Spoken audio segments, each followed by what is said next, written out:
नमस्कार मैत्रिणींनो. सगळे गोड बोलणारे आपले नसतात.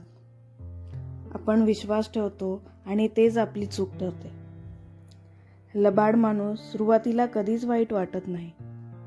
तो सुरुवातीला कधीच कठोर वाटतही नाही. तो विश्वास जिंकतो, मदत करतो आणि आपलासा होतो. हळूहळू तो आपल्या निर्णयात भाग घ्यायला लागतो. काही वेळा तर आपल्या भावना वापरतो आणि मग योग्य वेळ आले की त्याचा खरा चेहरा दाखवतो.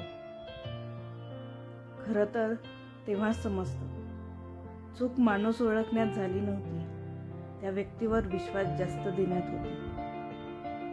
म्हणून आता कमी बोलणं आणि जास्त पाहणं शिकले. सगळे गोड शब्द खरे नसतात. तुमचं मत काय नक्की कमेंटमध्ये सांगा. व्हिडिओ आवडला तर लाईक करा, सबस्क्राईब करा. Bye bye.